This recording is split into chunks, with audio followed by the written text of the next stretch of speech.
Video को अंत तक देखें। अगर अच्छा लगता है तो आप कमेंट करें, लाइक करें, शेयर करें और सब्सक्राइब करें हमारे चैनल। नमस्कार दोस्तों, स्वागत करते हैं आपका हमारे चैनल एग्जाम सभा में। और आज की वीडियो में हम डिस्कस करने वाले हैं भारत के नदी प्रवाह तंत्र के बारे में। तो सबसे पहले मैं मानचित्र के माध्यम से समझाऊंगा। इसमें सब नदियों की बात नहीं करेंगे, जो प्रमुख नदियां हैं, और इसमें नदियों की बात नहीं करें। ध्यान दीजिएगा, कभी भी आप सिलेबस देखेंगे तो उसमें नदियां पूछी जाती हैं तो ये बहुत पुराना ट्रेंड हो गया कि नदियां पूछी जाएं। आपसे ज्यादातर क्या पूछा जाता है? आपसे नदी की घाटी परियोजना पूछी जाती है, और कौन से बांध किस नदी बने वो पूछा जाता है, और या फिर आपसे पूछा जाता है सहायक नदियां कौन, और पूरब से पश्चिम, उत्तर से दक्षिण अरेंज करने के लिए मांगता है। लेकिन ये तभी संभव है जब आपको बेसिक जानकारी होगी। तो ये एनसीईआरटी ज्योग्राफी का ही वीडियो है, तो मतलब हम इसको सिंपल रखने की कोशिश करेंगे। मतलब जिसको बिल्कुल भी आइडिया नहीं है वो आप इस बात को समझ सके। ठीक है, तो शुरू करते हैं आज का वीडियो। तो इसमें सबसे पहले हम यहाँ पे देखेंगे कि भारत के सबसे मतलब कि कितने तरह के नदी घाटी, या कह सकते हैं कि नदियों के प्रवाह तंत्र हैं भारत में। तो रिवर सिस्टम जो है भारत में, जैसे एक तो आपका सिंध इंडस रिवर सिस्टम हो गया, सिंधु नदी प्रवाह तंत्र। ठीक है, नदी जल प्रवाह तंत्र। दूसरा आपका गंगा यमुना का प्रवाह तंत्र हो गया। तीसरा आपका ब्रह्मपुत्र का प्रवाह तंत्र हो गया। कभी कभी गंगा और ब्रह्मपुत्र को कंबाइंड वे में भी बोला जाता है।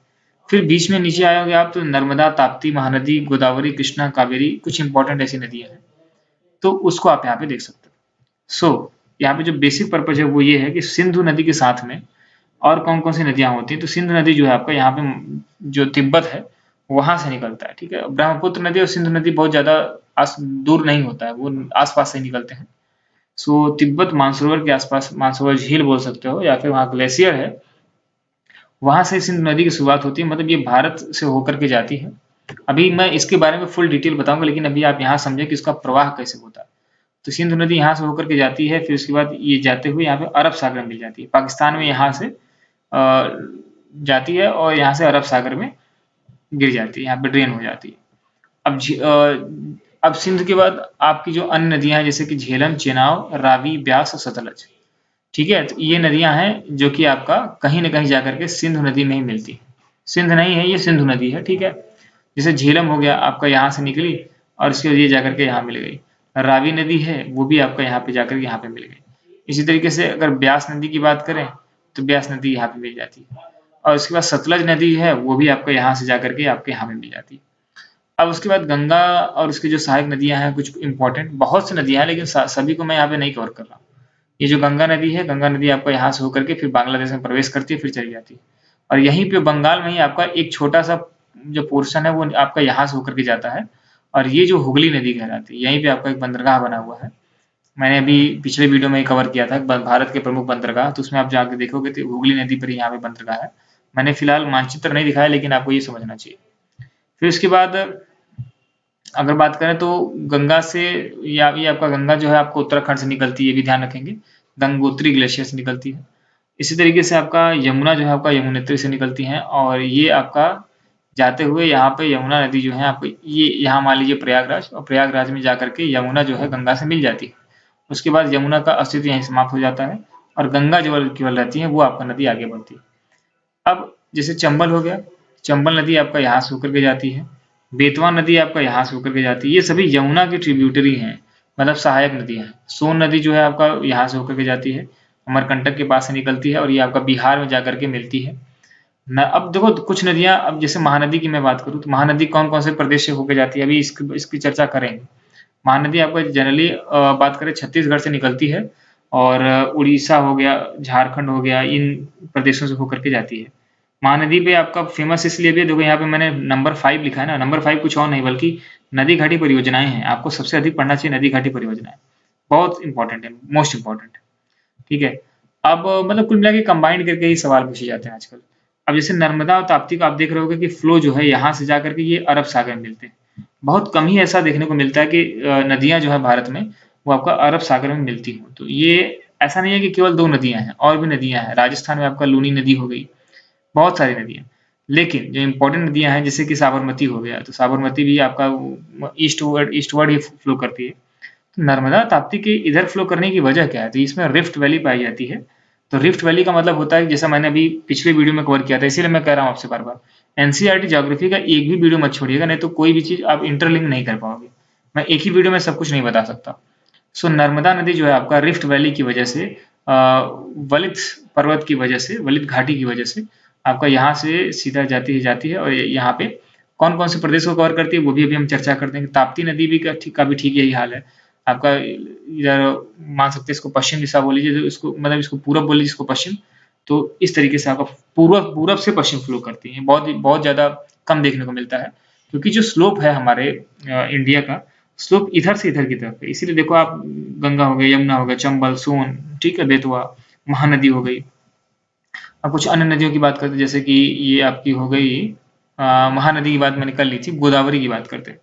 तो गोदावरी आपका निकलता है महाराष्ट्र से, ठीक है, तो महाराष्ट्र निकलता है, फिर तेलंगाना, आंध्र प्रदेश होते हुए ये यहाँ पे ड्रेन हो जाता है। बंगाल की खाड़ी ही बोलते हैं, इस पूरे क्षेत्र को बंगाल की खाड़ी बोलते हैं।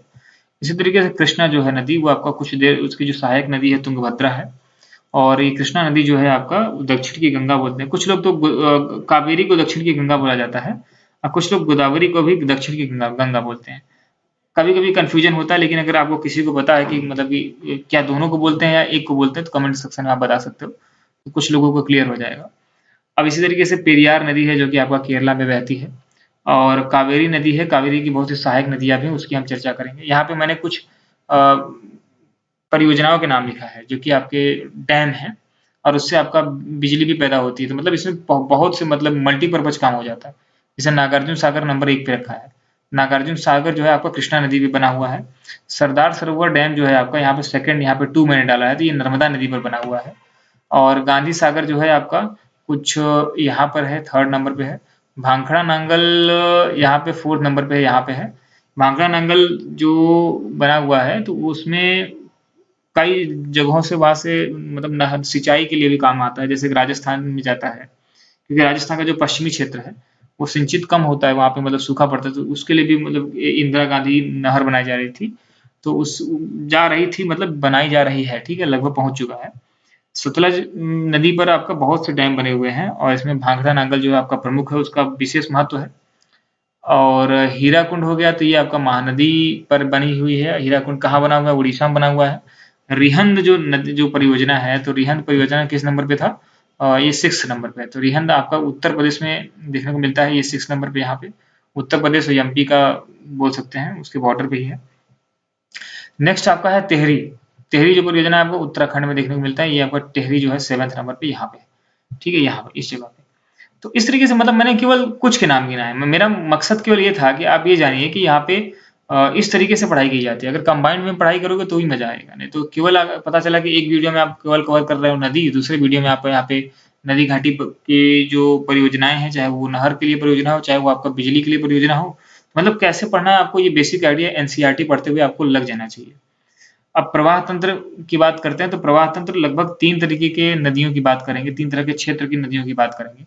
एक हिमालय और काराकोरम से निकलने वाली नदियां हैं, दूसरा आपका छोटा नागपुर, विंध्य की पर्वत और सतपुड़ा पहाड़ियां। ये तीनों मतलब पहाड़ या पहाड़ की श्रेणियां जो हैं, वहां से जो निकलती हैं नदियां, उनकी बात करेंगे। और जो तीसरा आपका मेन पॉइंट होता है, वो है आपका पश्चिमी घाट से निकलने वाली नदियां। जैसे कि मैं कावेरी की बात करूँ, पेरियार नदी की बात करूँ, कृष्णा नदी की बात करूँ, तो गोदावरी की बात करूँ, तो ये कहाँ से निकलती है? ये सब पश्चिमी घाट से निकलती है, वेस्टर्न घाट के नाम से इनको जाना जाता है। अब हम शुरुआत करेंगे इंडस सिस्टम से। तो मैंने मानचित्र आपको खूब दिखा दिया है, अब सीधे फोकस करते हैं पॉइंट पे, मतलब जो मैं पढ़ाना चाहता हूँ।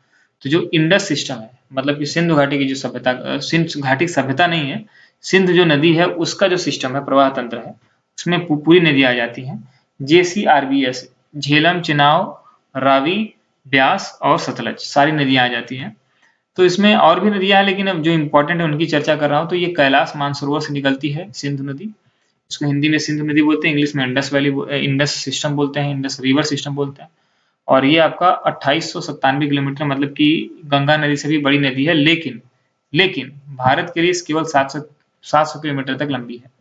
बाकी उसके बाद पाकिस्तान और चाइना में है, जो तिब्बत में है फिलहाल, हम चाइना क्यों बोलेंगे। कश्मीर में अन्य जगह जैसे कि जैसे जास्कर हो गया, सियोक हो गया, नुब्रा हो गया, हुंजा हो गया, ये सारी नदियां कश्मीर में छोटी छोटी नदियां हैं जो जाकर के मिलती हैं सिंधु नदी में। अब सिंधु नदी जो है आपका लद्दाख और जास्कर के बीच बहती है, जस्कर या जास्कर जो भी बोलना चाहें। अब इसमें जैसे झेलम हो गया, रावी, चेनाब, ब्यास, सतलज, ये कुछ प्रमुख नदियां हैं जो कि सहायक नदियों के तौर पे काम करती हैं। कुछ नदियां भारत में मिलती हैं, कुछ नदियां आपका पाकिस्तान में जाने के बाद मिलती हैं। अगली चर्चा जो है आपका ब्रह्मपुत्र तंत्र की है, ब्रह्मपुत्र प्रवाह तंत्र की है। तो ब्रह्मपुत्र जो आपका मानसरोवर से शुरू होता है, मैंने बताया था आपको कि सिंधु नदी, इंडस रिवर जो है और आपका ब्रह्मपुत्र रिवर है, वो दोनों नदियां जो हैं आपका लगभग मानसरोवर के आसपास से ही निकलती हैं, कुछ अंतर पे, और ये 3848 किलोमीटर लंबी है, और लेकिन भारत के बाहर ही ज्यादातर बहती है। भारत में ये आपका नामचा बरवा जो है, जो कि अरुणाचल प्रदेश में है, वहां से यू टर्न लेते हुए प्रवेश करती है, और उस समय जैसे ही प्रवेश करती है उस समय दिहांग नदी के नाम से जाना जाता है। ठीक है, और यहाँ पे आपने देखा होगा दिहांग नदी में यहाँ पर टेंशन रहता है चाइना और इंडिया के बीच में कि किसका ये जमीन है, ये विवादित रहता है। ठीक है, और तिब्बत से, या तिब्बत से जब ये निकलता है तो उसमें इसको तसांगपो के नाम से इसको जाना जाता है। अब ठीक है, इतना इन्फॉर्मेशन बहुत है। उसके बाद ये क्या होता है, असम में बहता है, असम में बहने के बाद ये आपका मतलब कि जो गंगा नदी है उससे बांग्लादेश में मिलती है या मिलता है, जो भी बोलना चाहें, वहां से आपका ये बंगाल की खाड़ी में ड्रेन हो जाता है। अब गंगा तंत्र की बात करेंगे, गंगा नदी के प्रवाह तंत्र की बात करेंगे, तो ये इसको ओरिजिनल नाम जो है आपका भागीरथी है, क्योंकि देखो गंगोत्री से हम उद्गम मानते हैं गंगा नदी का। तो क्या गंगोत्री में ही गंगा नदी का नाम जो है वो गंगा है? नहीं, वो एक्चुअली ओरिजिनली जो है आपका भागीरथी के नाम से जानी जाती है। अब इसमें क्या है कि गढ़वाल, देवप्रयाग में होते हुए जो मंदाकिनी, पिंडर और विसेन गंगा जो है वो आपका भागीरथी से मिलती है, तो जाकर के आपका लास्ट में देवप्रयाग में अलकनंदा भागीरथी मिल करके क्या बनाती है, गंगा बनाती है। देखिए समझिएगा, यहाँ पे पंचप्रयाग का कॉन्सेप्ट समझिएगा।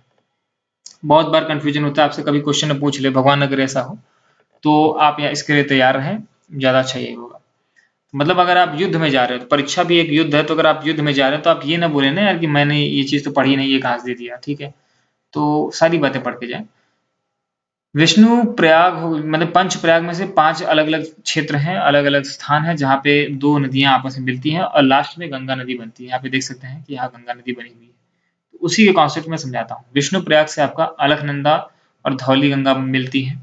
नंद प्रयाग नामक जगह पे अलकनंदा नंदाकिनी से मिलती है, न कि मंदाकिनी से। मैंने भी यहाँ पे गलती कर दी थी, फिर यहाँ पे जब ध्यान से देखा गया तो नंदाकिनी नदी यहाँ पे स्पष्ट हुआ। कर्णप्रयाग की बात करेंगे तो अलकनंदा और पिंडेर है। रुद्रप्रयाग की बात करेंगे तो अलकनंदा और मंदाकिनी है। देवप्रयाग की बात करेंगे तो अलकनंदा और भागीरथी है। और इस प्रकार से ये क्या है कि गंगा से लास्ट में देवप्रयाग में जाकर के मिलती है, क्योंकि प्रयाग प्रयाग करके 5 स्थान है। ठीक है, इसीलिए इसको पंच प्रयाग बोला जाता है। तो याद रखिएगा, कई बार से पूछ लेता है। अब बात करते हैं, जैसे यमुना हो गया, दामोदर नदी हो गया, सप्तकोशी नदी हो गया, रामगंगा, गोमती, घाघरा, सोन, ये सारी की सारी नदियां जो हैं वो आपका सहायक नदी है गंगा नदी की। और गंगा नदी 2525 किलोमीटर तक भारत में बहती है। यमुना रिवर की बात करेंगे, यमुना नदी सिस्टम की बात करेंगे, रिवर सिस्टम की, तो ये आपका लार्जेस्ट सहायक नदी है गंगा की, और ये भी अपने आप में एक बहुत बड़ी नदी है। ठीक है, प्रयागराज में जाकर के मिलती है, जो कि यूपी में है। और यमुनेत्री जो आपका बंदरपूछ है, वहां से यूके उत्तराखंड में, वहां से निकलती हैं। और इसकी सहायक नदियां सोन, हिंदोन, बेतवा, केन, चंबल, टॉस। और टॉस जो है इसकी लार्जेस्ट ट्रिब्यूटरी है, लार्जेस्ट सहायक नदी है। अब बात करते हैं कि जो दिल्ली है, हिमाचल प्रदेश है, उत्तर प्रदेश, हरियाणा, राजस्थान, एमपी, ये कुछ ऐसे क्षेत्र हैं जो कि यमुना उनसे होकर के जाती है। ठीक है, अब बात करते हैं, मतलब आप ये समझिए कि मैं एमपी क्यों बोल रहा हूँ, क्या एमपी में यमुना जाती है क्या? तो ऐसे समझिएगा, क्योंकि देखो मैं प्रवाह तंत्र की बात कर रहा हूँ। तो इसकी जो यमुना की सहायक नदियां, जैसे सोन की ही बात ले लो, तो सोन जो है आपका जो सेन है, ठीक है ना, सोन तो फिलहाल गंगा नदी में मिलती है बिहार में जाकर के, लेकिन कोई भी चंबल की ही बात कर लो, टॉन्स की बात कर लो, तो क्या ये नदियां जो हैं सब क्या एमपी यूपी में ही मिलती हैं? नहीं। तो जो आपका कुछ नदियां जो है आपको एमपी में मिलती हैं, इसीलिए कहा गया प्रवाह तंत्र से मतलब है। तो इतने क्षेत्रों को ये क्या करती है, इरिगेशन प्रोवाइड करते हैं, अन्य जितने भी फैसिलिटी हो सकती है प्रोवाइड होता है। नर्मदा की बात करेंगे, ये सेंट्रल इंडिया की नदी है, ये आपका पठारी क्षेत्र की नदी है। जैसा मैंने बताया था, ये जितनी ऊपर की नदियां हैं वो आपका क्या थी, हिमालय और के क्षेत्र की नदियां थी, मैदानी क्षेत्र की नदियां थी। अब पठारी क्षेत्र की नदियां, मध्य भारत की नदियां शुरू होंगी। और इसमें नर्मदा है, नर्मदा जो है आपका सेंट्रल इंडिया में अमरकंटक पहाड़ी से एमपी में उद्गम होता है, और ये जो सीमा है नॉर्थ साउथ इंडिया को सीमा बांटता है। मतलब इसके ऊपर जाओगे तो नॉर्थ इंडिया, नीचे जाओगे तो साउथ इंडिया, कुछ इस तरीके से मानक निर्धारित है। निर्धारित कुछ नहीं है, मतलब ऐसा मान सकते हो आप कि हाँ ये डिवीजन दिख रहा है। पठारी नदी है, आप जानते ही हो, और तापी, नर्मदा, माही कुछ ऐसी ही नदियां नर्मदा की तरह ही हैं जो पूरब से पश्चिम की तरफ बहती हैं। ठीक बोला हूं मैं ना? तो क्योंकि अब मैंने पहले बताया था कि जो स्लोप है वो आपका पश्चिम से पूरब है, लेकिन ये नदियां पूरब से पश्चिम बहती हैं। तो कैसे बहती हैं? वही रिफ्ट वैली वाला कॉन्सेप्ट है। ठीक है, अब फ्लो टूवर्ड्स आपका पूरब से पश्चिम है, एमपी, गुजरात, महाराष्ट्र से होकर के ये आपका अरब सागर जाती है, लेकिन गुजरात के बरूच से होकर के जाती है। ठीक है, अब बात करेंगे तापी नदी की। तापी नदी तंत्र जो है आपका, जैसे नर्मदा उसे ताप्ती है या तापी है, ये मध्य भारत में है, ईस्ट से वेस्ट की तरफ जाती है, सतपुरा की पहाड़ियों से निकलती है, साउथ एमपी के क्षेत्र में ये आता है, और ये कई प्राकृतिक प्राचीन जगहों से होकर निकलता है, जैसे निमार, विदर्भ का क्षेत्र, खानदेश, दक्कन का पठार, साउथ गुजरात, ये इन क्षेत्रों से होकर जाती है। और खंबात की खाड़ी, जिसको गल्फ ऑफ कैम्बे बोलते हैं, वो अरब सागर में जाकर के गिरती है। अब बधुर, अनेर, गिरना, पूर्णा, पंजारा, बोरी नदी, ये कुछ नदियां हैं जो कि आपका तापी तंत्र के रूप में जानी जाती है। ठीक है, ये बात आपको समझ में आ चुकी होगी। अब बात करते हैं गोदावरी तंत्र की, तो दक्षिण की गंगा के नाम से जाना जाता है इसको, वृद्ध गंगा, और ये एक मौसमी नदी है। मौसमी नदी कहना ठीक नहीं होगा गोदावरी के लिए, ठीक है, लेकिन मौसमी से मतलब तात्पर्य यह है कि ठंड गर्मी के समय में बहुत ज्यादा कम हो जाता है इसका प्रवाह, लेकिन एकदम सूखती है ऐसा कहना भी उचित नहीं है। अब बात करते हैं त्र्यंबकेश्वर, नासिक जो कि महाराष्ट्र में है, वहां से ये निकलती है नदी, और एमपी, तेलंगाना, आंध्रा, उड़ीसा से होते हुए बंगाल की खाड़ी में जाकर के ड्रेन हो जाती है। राजमुंदरी एक जगह है जो कि डेल्टा बनाता है इसी नदी पे, गोदावरी पे, और नासिक, भद्रचलम, ये आपका, और त्रिम्बक कुछ ऐसे किनारों की जगह हैं। कुछ सहायक नदियां भी हैं जैसे कि पेनगंगा, वर्धा, इंद्रावती और बिंदुसार, सबरी, मंजीरा, ये कुछ सहायक नदियां भी हैं। अब बात करते हैं कृष्णा नदी तंत्र की, तो ये आपका साउथ की नदी है, एकदम प्योर साउथ की नदी है। तो ये महाबलेश्वर, महाराष्ट्र से होकर के शुरू होती है और सांगली, बंगाल की खाड़ी में जाकर के मिल जाती है। सो महाराष्ट्र, कर्नाटक, तेलंगाना, आंध्रा से होकर के ये नदी बहती है। तुंगभद्रा इसकी सहायक नदी है, जिसमें तुंग प्लस भद्रा दो नदियों का संगम है और जुड़ करके तुंगभद्रा बनाती है। वेस्ट घाट की जो सहायक नदियां हैं ये आपका या इसकी सहायक नदियां के तौर पे जानी जाती है। कुछ अन्य नदियां जैसे कि मूसी हो गया, दूधगंगा, कोयना, भीमा, मालप्रभा या मालाप्रभा, और दिंडी घाट प्रभा, बरना, येरला, ये सारी जो नदियां हैं वो आपका जो कि वेस्टर्न घाट से ज्यादातर निकलती हैं, वो कृष्णा नदी की सहायक नदी है। कावेरी नदी की बात कर लेते हैं। ठीक है, कावेरी और महानदी यही दो नदियां बच गई। तो कावेरी नदी की बात करेंगे तो इसको भी दक्षिण की गंगा बोला जाता है, बोलते हैं तो बोलने दो। ठीक है, ताल कावेरी वेस्टर्न घाट पे पाया जाता है, पश्चिमी घाट पे पाया जाता है। ये आपका एक पिलग्रिमेज एरिया है, यहाँ पे मतलब श्रद्धालु कह लीजिए या फिर टूरिस्ट कह लीजिए, वो लोग आपके यहाँ पे आते हैं, जो कि कर्नाटक में स्थित है, और कर्नाटक तमिलनाडु में बहने वाली नदी है कावेरी नदी, और बंगाल की खाड़ी में जाकर के गिरती है। अब बात करेंगे कुछ सहायक नदियों की, तो अर्कावाथी, सिमशा, हेमावती, कपिला, तीर्थ और होन्नुहोल, अमरावती, लक्ष्मण कबिनी, लोकपवानी, भवानी, नोयल, ये कुछ सहायक नदियां हैं। ठीक है, कावेरी नदी की। महानदी की बात करेंगे तो सतपुरा रेंज से निकलती है महानदी, ये आपका दक्षिण भारत की नहीं है, मतलब बीच में है, पठारी क्षेत्र में, और ये बंगाल की खाड़ी में जाकर गिरती है। कहाँ कहाँ से जाती है? महाराष्ट्र, ठीक है, छत्तीसगढ़, झारखंड, उड़ीसा। लार्जेस्ट डैम जो आपका हीराकुंड में बना हुआ है वो आपका महानदी पर ही बना हुआ है। तो इस वीडियो में उम्मीद करता हूँ जो बातें मैंने बताने की कोशिश की वो आपको समझ में आ गई होंगी। इसी तरह की वीडियोस अगर देखना चाहते हो तो हमारे चैनल को आप सब्सक्राइब कर सकते हो। एनसीईआरटी ज्योग्राफी का पूरा प्लेलिस्ट बनाया हुआ है हमने, उसको आप जा करके उसको देखिए बार बार। अगर आपको कोई भी टॉपिक नहीं समझ में आता तो कमेंट सेक्शन में आप बता सकते हैं, उसको दोबारा वीडियो बनाया जा सकता है। धन्यवाद।